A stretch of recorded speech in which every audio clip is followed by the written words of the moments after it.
À Taïwan, dans les trains, on peut voyager incognito. Ici, le train peut vous emmener vers des destinations très étranges. Moi, j'attends le train pour aller voir le soleil qui saute. Une tarte de voir ça, un soleil qui saute. Taïwan, c'est bon pour les yeux, un peu plus risqué pour les papilles. Oh, qu'est-ce que c'est mauvais. Oh, c'est épouvantable. C'est du tofu qui pue. Alors, pour faire chanter les chats, J'ose pas entendre ce que j'entends. Pour faire du trampoline sur un tambour et pour pénétrer jusqu'au cœur de la forêt des arbres sacrés. le train c'est pas mal.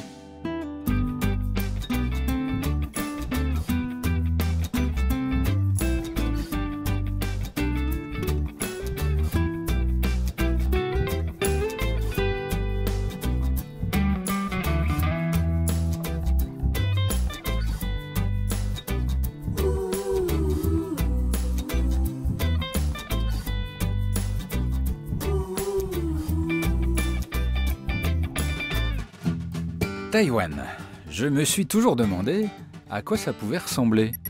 On connaît tous les articles Made in Taiwan, mais la vie là-bas, les gens, les paysages, mystère.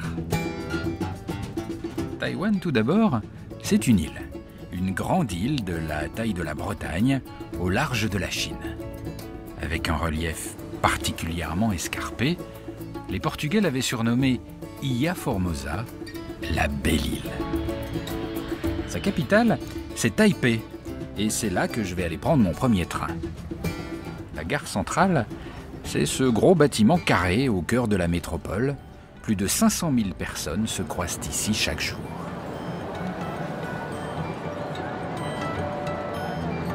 Ça, c'est quand même marrant.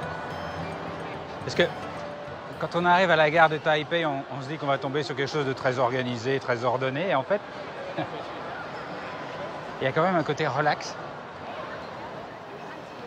En fait, si on regarde bien, il n'y a pas un siège dans cette gare. On a l'impression que c'est une salle d'attente, mais considérée un peu comme un parc, où on s'assoit par terre, on pique-nique, on papote. Franchement, je ne m'attendais pas du tout à ça.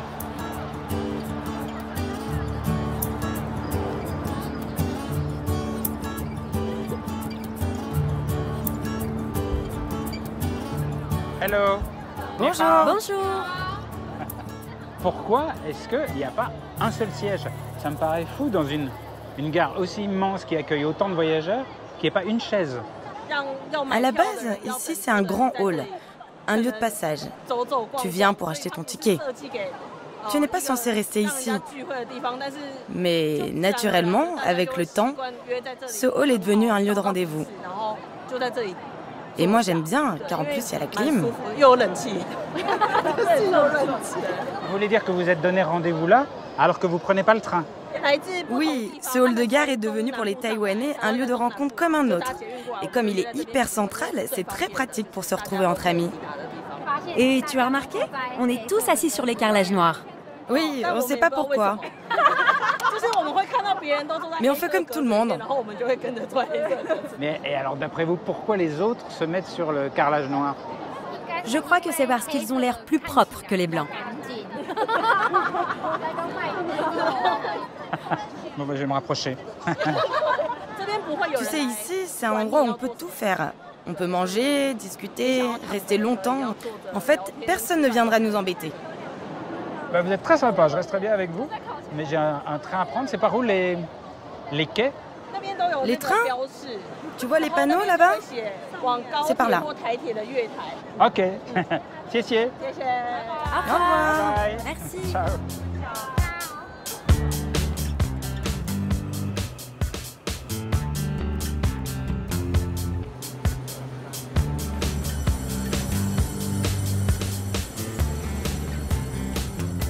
Pour prendre un peu le pouls de la ville, rien de tel que d'aller humer l'atmosphère dans un train de banlieue. Peu importe la destination, ce que je voudrais, c'est pouvoir croiser de près, et même de très près, les Taïwanais dans leur quotidien.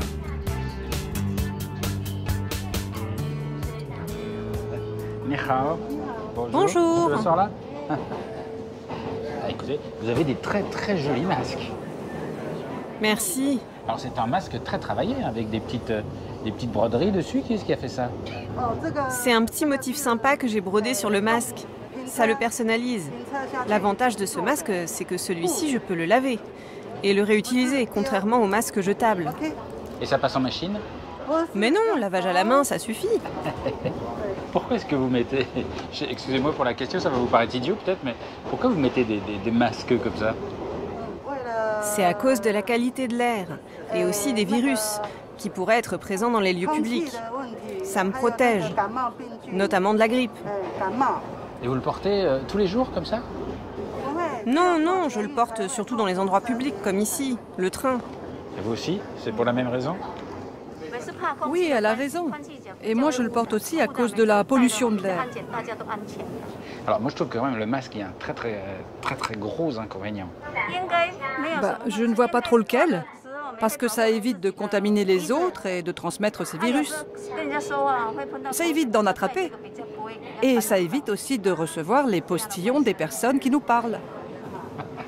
Mais je ne postillonne pas. Je parle pas forcément de toi, mais certaines personnes postillonnent plus que d'autres. Par exemple, moi, avec le masque, eh bien, je ne te postillonne pas dessus.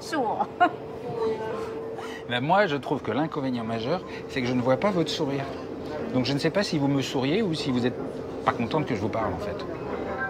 Allez, je l'enlève pour te faire plaisir. C'est vrai que lors d'une discussion, ça peut paraître étrange de porter un masque. Mais on le porte surtout quand on voyage seul. Ben moi, je vous préfère franchement sans masque. Alors, je n'en mettrai plus. Merci pour ton conseil. Merci beaucoup. Merci. Et vous, je peux voir votre sourire? Ah, il y a un grand sourire. Et vous? Ah, parfait. Magnifique. Merci.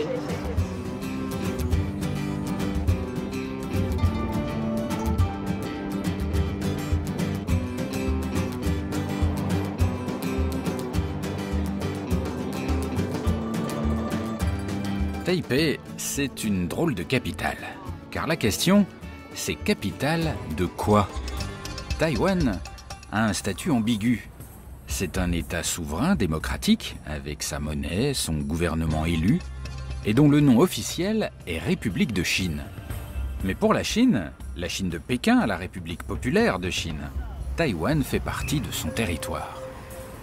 Taïwan n'est pas représenté à l'ONU. Depuis des années, c'est le statu quo, ni indépendance, ni réunification. Le sujet est très délicat. Taïwan, c'est toujours un peu complexe. C'est une des régions les plus avancées du monde, mais elle n'a pas oublié ses traditions. La religion y est très présente. Il y a plus de 1000 temples, rien qu'à Taipei.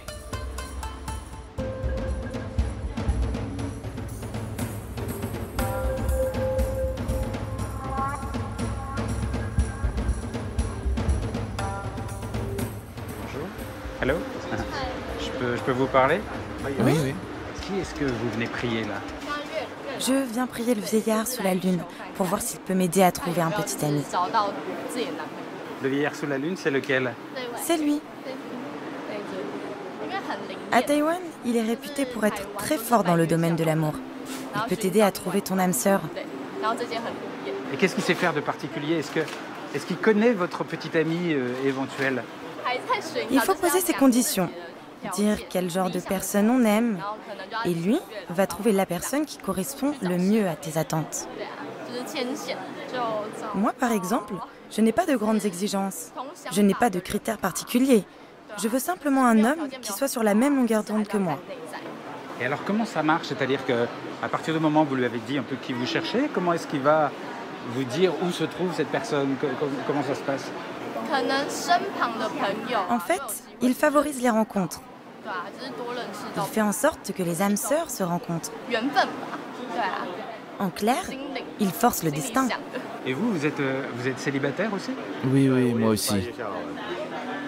Et alors dites-moi, En même temps, il y a plein de jeunes filles célibataires ici, comme cette jeune fille qui est charmante. Est-ce que ce serait pas mieux de leur parler directement? Effectivement, ça semblerait plus simple. Mais on peut pas franchement draguer ici dans un temple pendant que les gens prient. Ça ne se fait pas. D'accord. Et ça se fait pas de flirter avec les jeunes filles sous l'œil du vieillard sous la lune. Par respect pour la divinité, ce n'est pas un comportement acceptable dans le temple. Est-ce que parmi vos amis, vos connaissances, il y a beaucoup de gens qui ont trouvé l'amour grâce au vieillard sous la lune? Non, je crois pas. Moi si, j'avais un ami célibataire qui a trouvé sa copine après être venu ici prier la divinité. Et en plus, la fille était très jolie. Ah oui, donc le vieillard sous la lune a du goût. Oui. Et d'ailleurs, il est bien mieux que les applis de rencontre. Car lui, il sait qui te correspond vraiment. En fait, le vieillard sous la lune, il nous donne un vrai coup de pouce pour trouver le compagnon idéal. Bon, bah écoutez, je vous le souhaite du fond du cœur. J'espère que ça va marcher. Merci. Chier.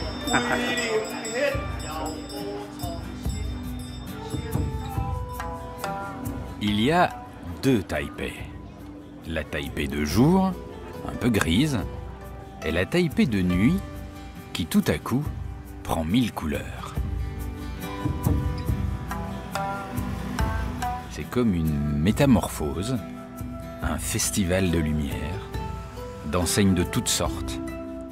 Et c'est la Taipei que je préfère. Plus riante, plus humaine, plus joyeuse. C'est l'heure où, après le travail, on vient se détendre en flânant dans les marchés de nuit. Ici, le soleil se couche toujours entre 17h30 et 19h. On y vient donc entre collègues ou entre amis, à la fraîche.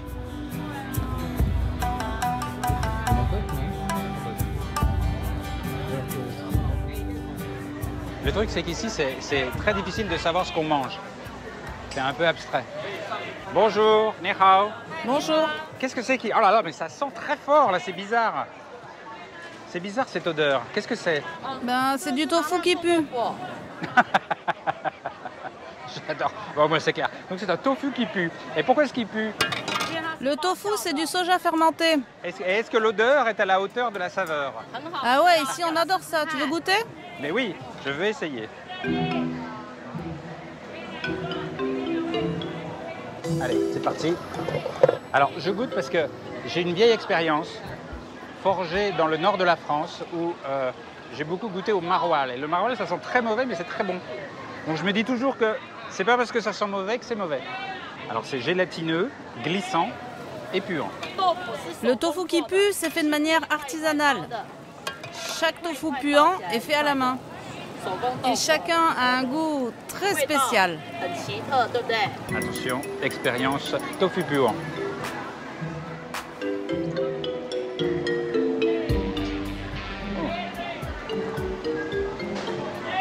Oh, c'est pas bon. Mon Dieu. Oh, qu'est-ce que c'est mauvais. Oh, c'est épouvantable. Oh, j'aime pas du tout. C'est un goût de lait caillé, mais vous voyez, qui aurait caillé pendant longtemps au soleil et qui aurait été oublié pendant des semaines. En fait, tu sais, chaque pays a ses spécialités et ses goûts. Toi, tu trouves que le tofu qui pue, il a un goût spécial et t'aimes pas. Mais à l'inverse, pour nous, les fromages français, certains, ils sont pas du tout à notre goût. C'est vrai qu'on peut comparer ça à un vieux fromage, ouais, ça doit être très vieux. Je crois qu'il me faut un peu d'entraînement. Hein. Vous n'êtes pas fâché? Non, non, pas de souci, j'ai l'habitude. Merci beaucoup. En tout cas, vous êtes super sympa. Ok, bye bye. Bye bye.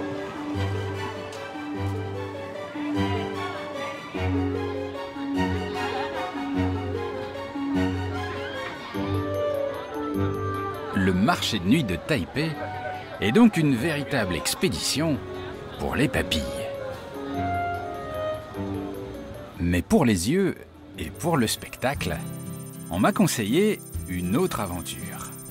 Une aventure qui, elle aussi, se passe en pleine nuit, au centre de Taïwan. Il y aurait là-bas un train pas comme les autres.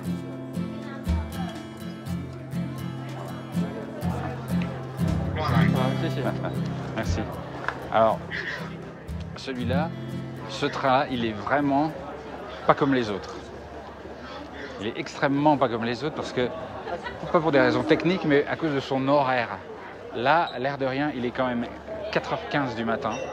Et tous les gens qui sont là, et il y en a beaucoup qui font la queue depuis longtemps, tous les gens qui sont là viennent prendre le train. Et ce ne sont pas des travailleurs.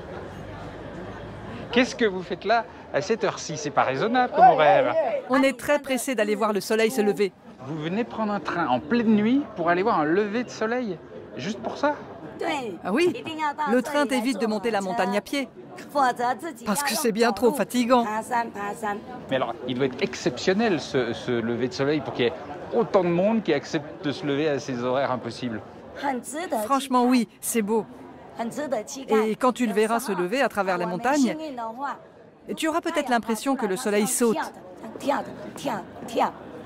Enfin, j'espère, parce que c'est ce que j'avais vu, moi. Le soleil saute? Comment ça, il saute? Parfois, oui. J'ai eu cette impression la première fois que je suis venue. Mais tu sais, il faut de la chance, parce que parfois, le soleil est caché par les nuages. Mais s'il est là, ce sera magnifique. Donc, à Taïwan, les gens viennent par centaines, voire par milliers.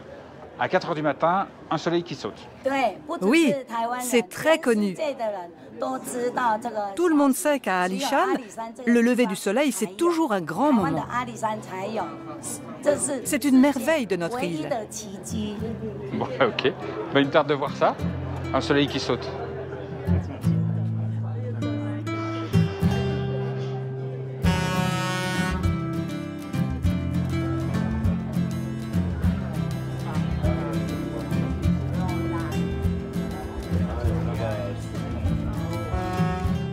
Ce petit train très matinal gravit la montagne dans la nuit et l'air de rien, nous dépassons tranquillement les 2400 mètres d'altitude. L'objectif, atteindre la plus haute gare de Taïwan, suffisamment tôt pour pouvoir assister à un moment magique, le lever du soleil au-dessus des nuages.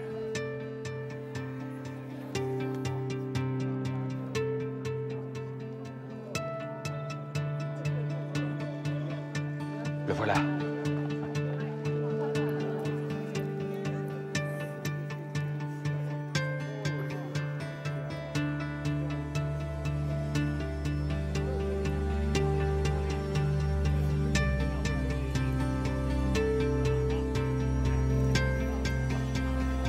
C'est mignon, franchement. Il y a comme une espèce de silence qui s'installe. Tout le monde regarde le soleil.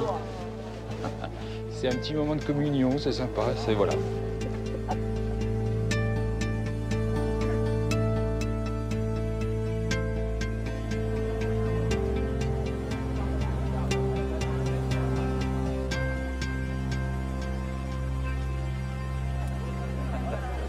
Alors, comment ça? Vous avez l'air contente de votre photo? Ah oui, franchement oui. Je suis heureuse car je l'ai bien filmé. Et je suis très contente car on l'a bien vu le soleil ce matin. Mais alors, ce qui m'épate, c'est que vous avez filmé tout le temps, mais vous n'avez pas regardé pour de vrai. Et il y a beaucoup de gens qui font ça, ils photographient, mais ils ne profitent pas naturellement. Ah bah si.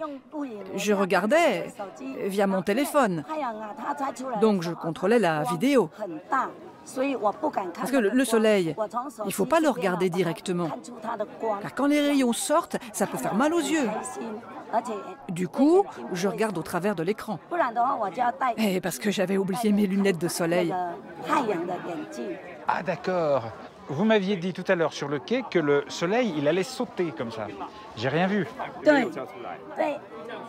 En tout cas, moi, la première fois que je suis venue,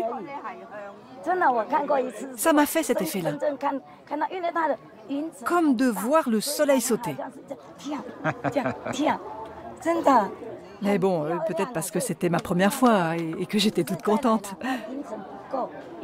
Mais là, effectivement, à cause des conditions météo, peut-être, il n'a pas sauté. Bon, il n'a pas sauté, mais il est là. Siessier. Merci, à bientôt.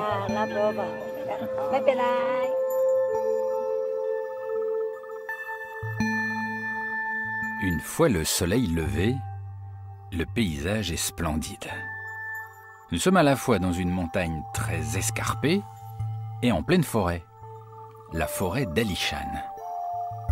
Il s'y dégage une atmosphère mystérieuse. Il n'est pas rare de croiser ici des arbres centenaires et même parfois millénaires.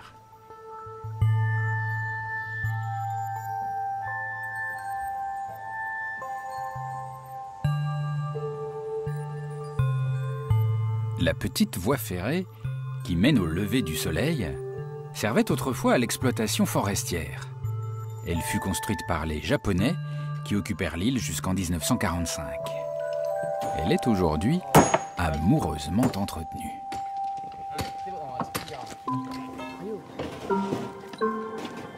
Bonjour, ni hao.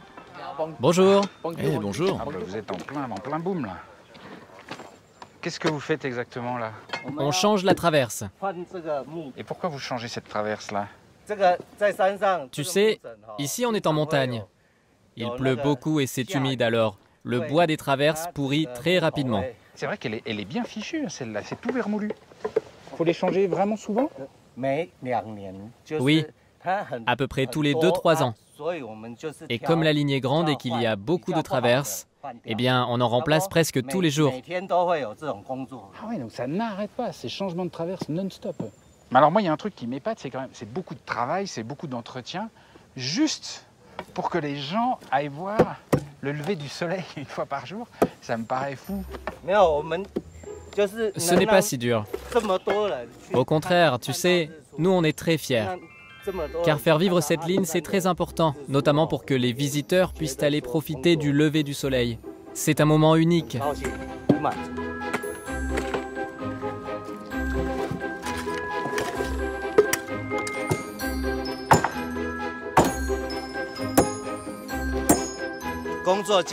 Voilà, c'est terminé pour cette traverse. On va aller plus loin, tu viens? Ok.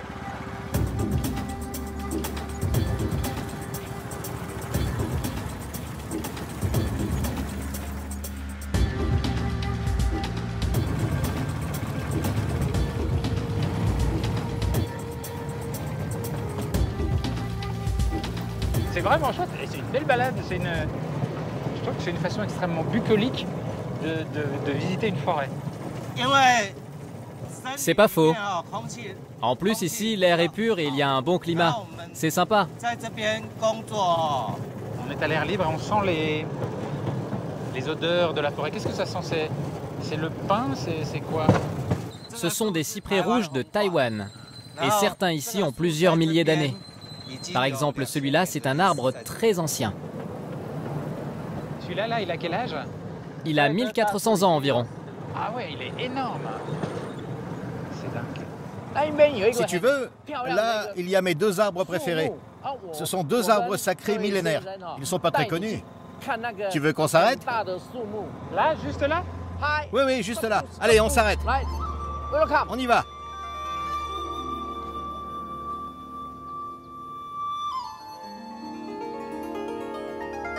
Et en plus, il est au-dessus d'une pierre. C'est un phénomène de la nature. Cet arbre sacré a poussé en prenant possession du rocher, je pense. Et il a grandi comme ça. Et à côté, il y a un autre arbre géant qui a poussé. Donc on les considère un peu comme un couple.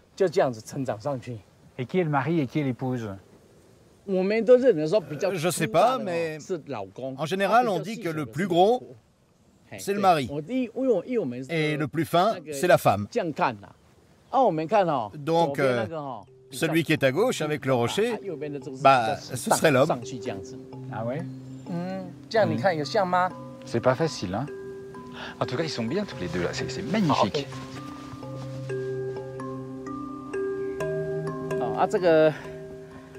Regarde, quand il pleut, on peut se mettre à l'abri. Et les amoureux aiment bien venir ici pour se cacher. À Taïwan, on considère que les jeunes couples qui viennent ici, s'ils font un vœu, eh ben, ce sera bon pour la longévité de leur amour. Et pourquoi ces arbres particulièrement protégeraient plus les couples et les amis que les autres arbres? C'est une croyance populaire. C'est certainement à cause de la pierre qui est sous l'arbre. Elle ressemble à un œuf. C'est un peu comme si l'arbre donnait naissance à quelque chose. C'est un symbole fort pour la famille. C'est pour ça que les gens viennent ici faire des vœux. Ah, donc ça, c'est l'œuf que l'arbre est en train de pondre. Donc c'est la maman. Ah oui, bien vu. Tout à l'heure, j'aurais pensé l'inverse vu la taille des deux arbres. Mais vu comme ça, t'as peut-être raison. Et alors ceux-là, ils ont quel âge?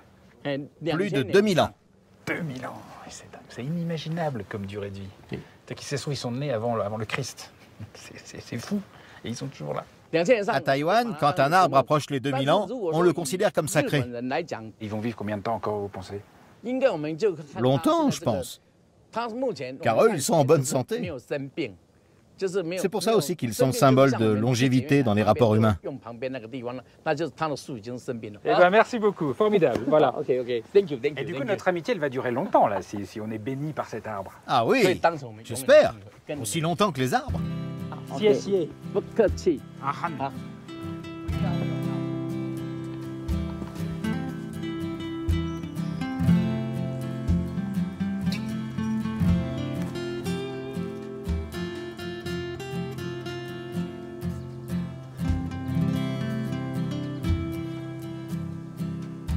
Je découvre petit à petit que Taïwan, contrairement à ce qu'on imagine, c'est d'abord la nature. Les 2/3 de l'île sont occupés par des montagnes escarpées, entrecoupées de gorges vertigineuses. Il y a plus de 100 sommets au-delà de 3000 mètres.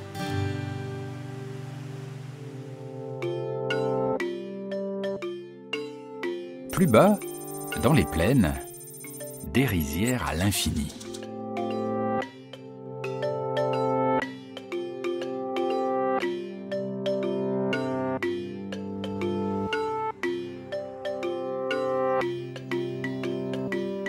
Et des villages dont les murs sont parfois couverts de fresques un peu naïves, dont certaines évoquent la profession du propriétaire des lieux. J'ai rendez-vous chez un fabricant de tambours, pas comme les autres.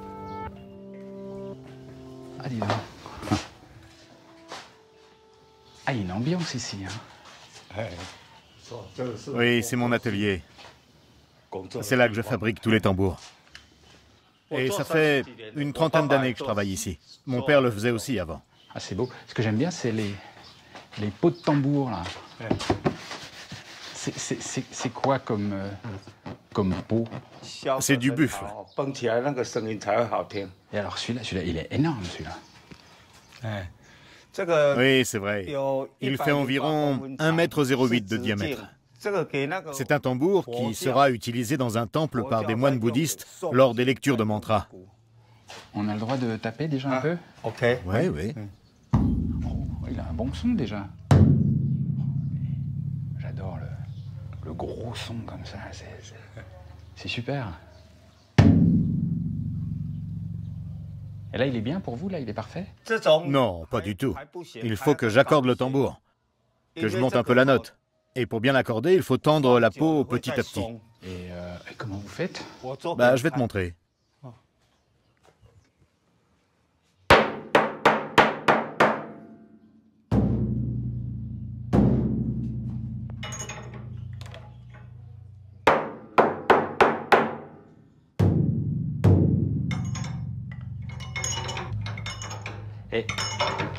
Et je vous jure, je ne savais pas qu'on accordait les tambours comme ça. Et pourquoi vous tapez sur le côté avant de taper dessus? Eh ben, ça permet de réduire l'écart entre la peau et le bois.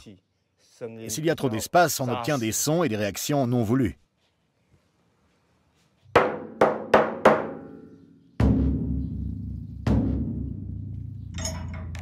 On sent que ça craque quand vous tirez. Oui, il faut faire attention. Tu sais, je travaille au millimètre. Faut pas y aller d'un coup, tirer trop fort. Sinon, la peau ne va pas supporter. Il faut tendre petit à petit. Et le petit bruit que tu entends, c'est justement la peau qui s'éteint. Et si tu frappes le tambour, tu verras, le son est déjà différent de tout à l'heure. Là? Oui, oui. Ah ouais? C'est plus aigu. Du coup, on a envie de taper plus vite. Ça fait moins... Ça fait plus... Oui, c'est vrai, le son est plus aigu. Et c'est ce que les bouddhistes veulent pour la lecture des mantras. Ah, d'accord. Et qu'est-ce que c'est la note parfaite alors? Quand est-ce que vous allez dire c'est bon, il est prêt? Pour avoir un son parfait, il va falloir que je travaille encore un peu plus la peau, pour qu'elle s'assouplisse. Et pour ça, il va falloir que je monte sur le tambour. Il faut monter dessus? Oui, regarde, je vais affiner l'accordage.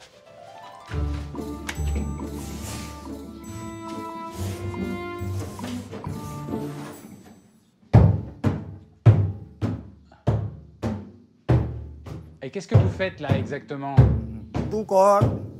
Quand je trouve que la note est trop aiguë, c'est une manière d'assouplir davantage la peau, de la détendre afin d'avoir un son plus juste. Ah, d'accord. C'est si on a trop tiré. Oui, parce qu'en le faisant avec les pieds, je règle de manière plus naturelle la peau. Alors que si je la détendais avec les cordes, la peau ne serait pas aussi souple, aussi flexible, aussi parfaite. Si tu veux, toi aussi, tu peux essayer. Ok. Oups, comme ça. Hop. Et voilà. Eh bien écoutez, on est pas mal sur un tambour, c'est moelleux. Oui, c'est assez souple. Et vous savez, ce que ça donne envie de faire, ça donne envie de sauter, de faire un peu de trampoline, mais c'est pas conseillé.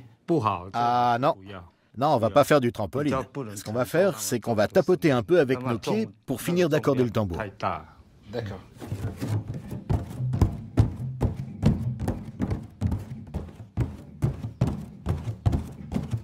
On est bien là?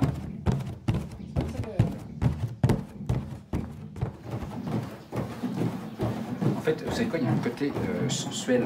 Parce que la peau sous les pieds, là, comme ça, qui est toute tendre, qui rebondit légèrement, c'est pas désagréable. Et moi, j'ai du mal à imaginer que juste avec les pieds comme ça, on puisse ajuster une note. Parce que c'est quand même pas très précis, les mouvements de pied. Évidemment, c'est un peu approximatif.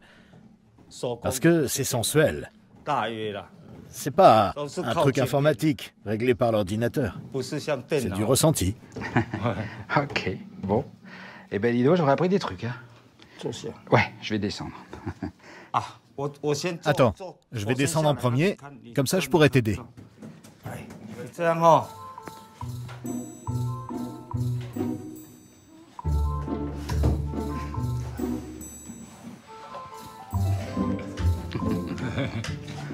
Hop. Et vous pensez que le son est bon maintenant? On va tester.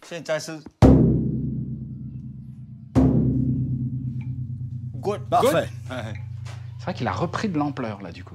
Oui, on sent qu'il a un son juste et puissant. On le ressent bien maintenant.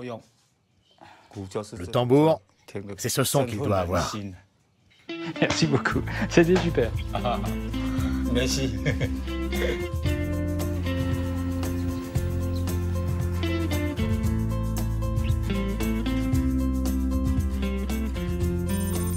Je vais maintenant quitter la côte ouest pour aller reprendre le train en direction de la capitale. Et cette fois, je vais enfin pouvoir goûter au TGV taïwanais.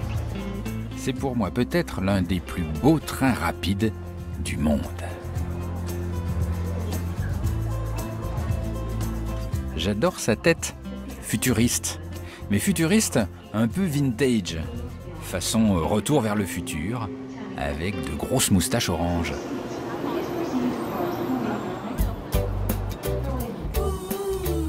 Ce train est issu de la technologie Shinkansen, le train à grande vitesse japonais.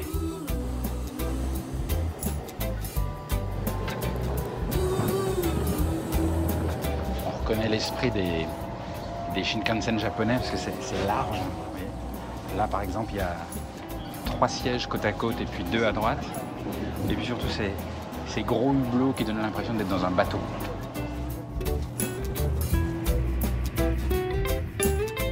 Une fréquence élevée, une ponctualité redoutable. Théoriquement, il permet d'aller quasiment du nord au sud de Taïwan en 90 minutes pour 345 km. En vérité, il met un peu plus à cause des arrêts, mais ce train à grande vitesse est un petit bijou de technologie.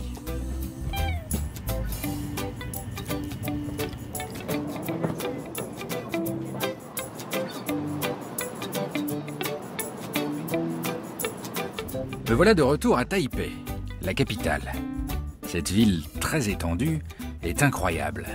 Il y a des surprises presque à chaque coin de rue, comme ici dans cette banlieue de Taipei, où mes oreilles n'en croient pas leurs yeux. Je n'ose pas entendre ce que j'entends.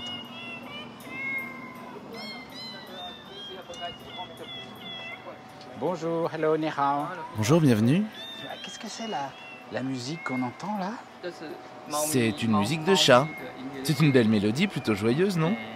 Une musique chantée par les chats. Une musique de chat. Vous pouvez me faire écouter un petit peu plus fort parce que je n'en crois pas mes oreilles. Oui, bien sûr.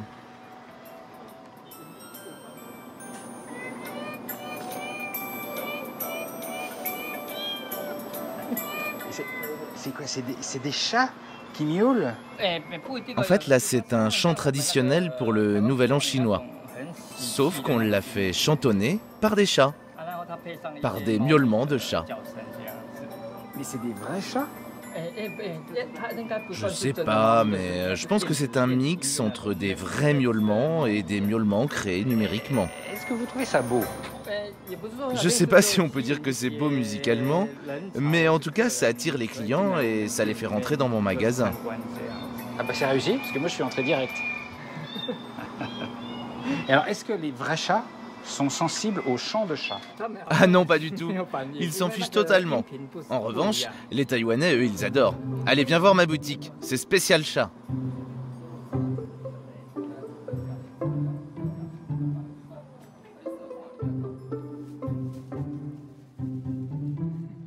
Ça sert à quoi ça?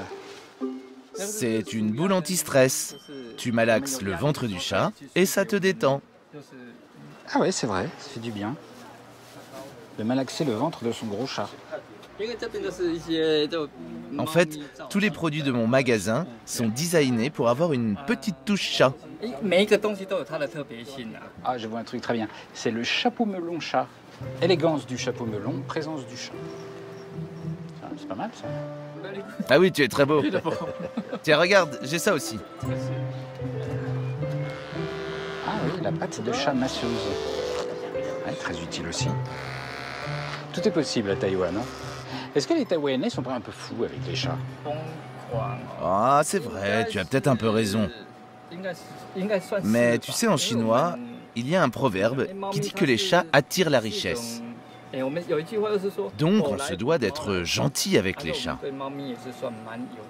Et alors, les chats qui sont là tout autour de vous, il y en a un là, il y en a un là, il y en a encore un qui dort là un petit peu plus haut.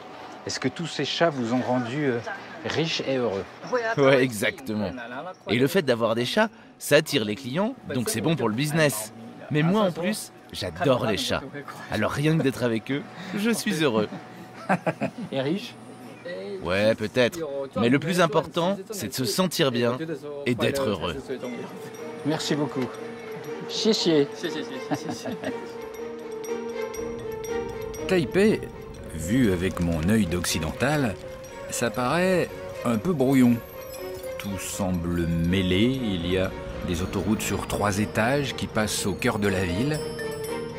L'architecture est pour le moins disparate. Je me demande bien à quoi peut ressembler le métro au milieu de tout ça. Et là, surprise, tout est paisible, propre, ordonné.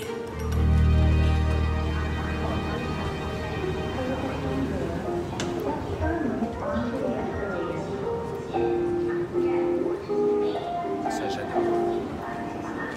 C'est le petit jingle légèrement jazzy, même franchement.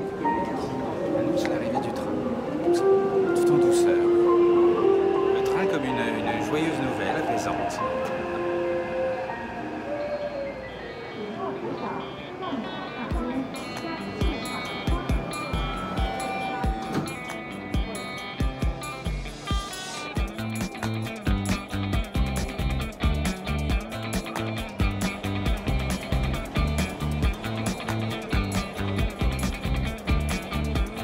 Bonjour.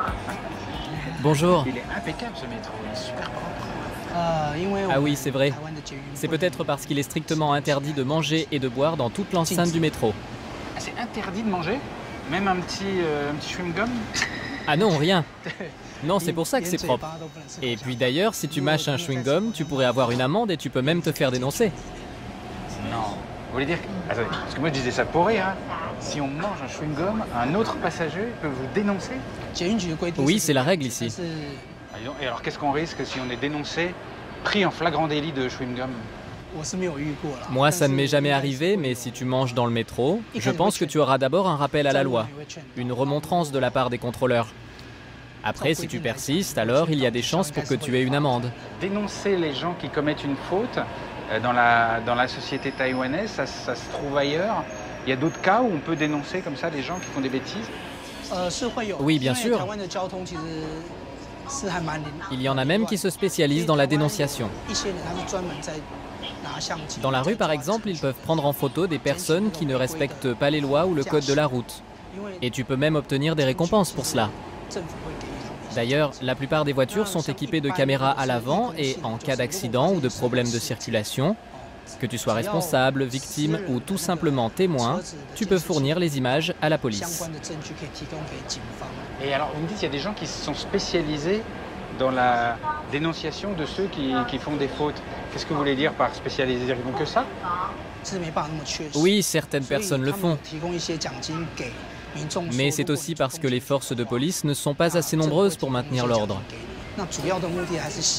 Le but n'est pas de donner des primes à tout le monde, mais davantage d'encourager les gens à respecter la loi. Et moi, ça me ferait un peu peur quand même, ça me ferait un peu flipper parce que ça veut dire qu'on peut être dénoncé tout le temps par quelqu'un qu'on ne devine pas. C'est angoissant, non?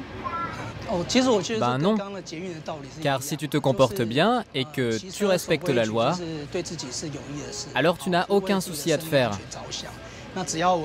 Et puis tu sais, au final, c'est quand même dans ton intérêt. Ça n'a pas l'air de vous inquiéter du tout, vous, parce que c'est un petit côté Big Brother, c'est ça que on est moins libre quand même dans ce cas-là.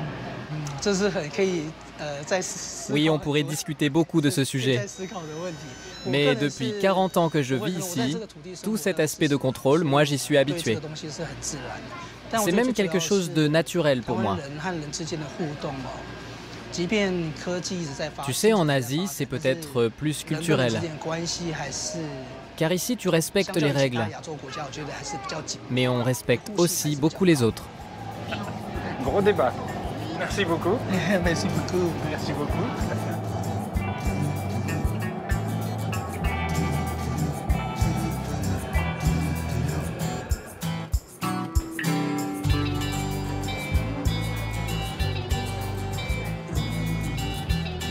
Bonjour. Ni hao. Vous êtes très jolie. Merci beaucoup. Et alors, c'est quand même pas banal comme look. En fait, ce style vestimentaire s'appelle le style Lolita. Ça me rappelle quand j'étais petite. J'aimais beaucoup ce genre de vêtements. Et vous portez ça comme ça au quotidien, dans le métro? C'est pas pour une occasion spéciale? Non, je porte ces vêtements tous les jours quand je suis de repos. Par exemple, quand je vais au restaurant ou dans les cafés avec mes amis. Et là, vous allez où, par exemple? Eh bien, là, j'ai rendez-vous dans le quartier de Simunding. Je vais dans un magasin où on peut essayer et acheter de nouvelles tenues Lolita. C'est créé par des stylistes taïwanais. Si tu veux, tu peux m'accompagner? Oui, pourquoi pas? C'est ici on est arrivé.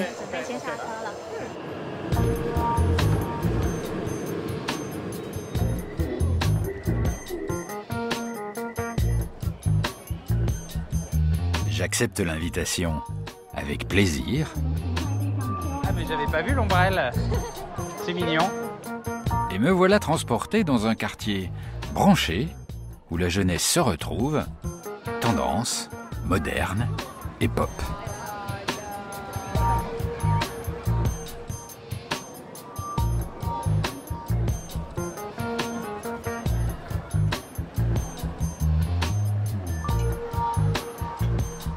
Il y a quand même des petits regards qui se posent sur vous. Comment vous les percevez, ces regards? Je n'y fais pas attention. Ah bon? Vous regardez pas les visages des autres? C'est vrai ça? Oui, c'est vrai. Je vis ma vie, je vais où j'ai envie d'aller, comme je veux. D'accord, ok. Bon, très bien. Voilà, c'est ici. On est arrivé.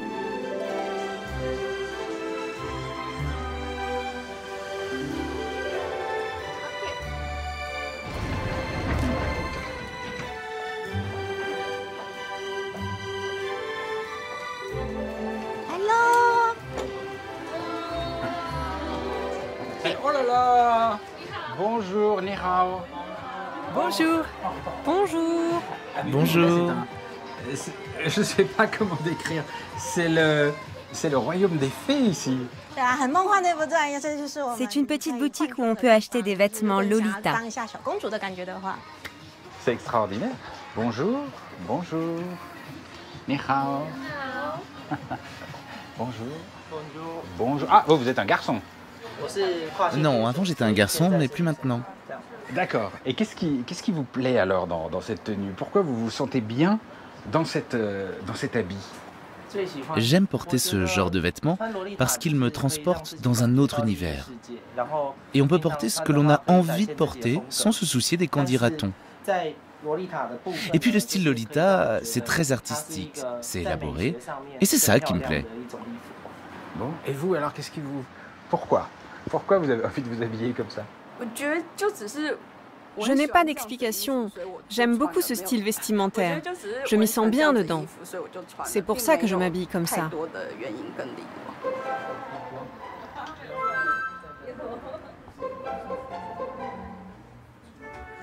Et alors qu'est-ce qu'il y a à côté? Là, je vois un peu de lumière. C'est notre studio photo. C'est là qu'on aime prendre des photos avec nos tenues dans des décors qui correspondent. Par contre, faut enlever tes chaussures. Les petits chaussons qui vont bien. Allez, viens voir. Ah, mais il y a encore plein de monde là. Bonjour. Ni hao. Ah, mais vous êtes magnifique. Ah, c'est extraordinaire. Bon, je vais vous laisser prendre vos photos.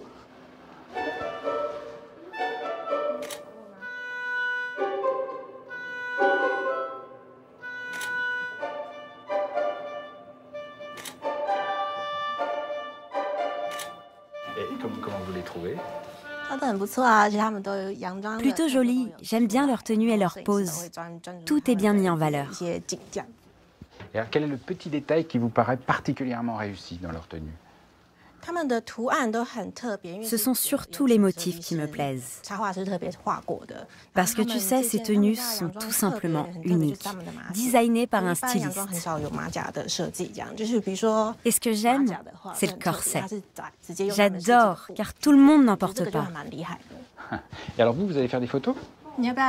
Oui, tu veux te joindre à nous? Il faut que je mette une robe comme ça? Oui, si tu veux essayer, c'est possible.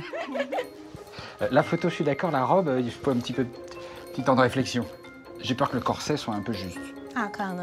C'est une occasion rare de prendre ce genre de photos. Mais on va bien trouver un costume qui pourrait aller. Il n'y a pas que des robes, tu pourrais essayer ça. Ça fait prince.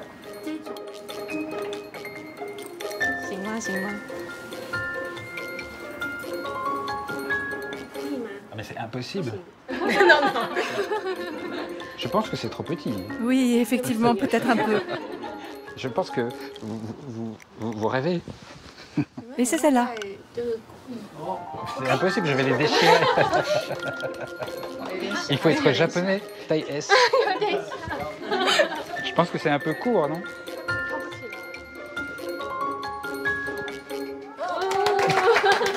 Ah oui, c'est sûr. Je n'ose pas imaginer à quoi je ressemble. C'est beau? Ah bah, je vous remercie. Allons prendre une photo. Allez, viens. Très beau. Tu es magnifique. Qu'est-ce qu'il faut faire avec les pouces? Il faut faire juste un petit cœur. Un petit comme ça. Ah, pour faire un cœur.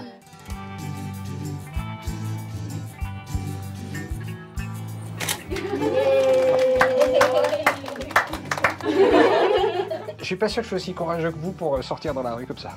Merci, il faut s'assumer et être soi-même. Merci beaucoup. Vous êtes adorable. Xiexie. Merci. Xiexie. Être soi-même. C'est peut-être ce que cherche encore Taïwan.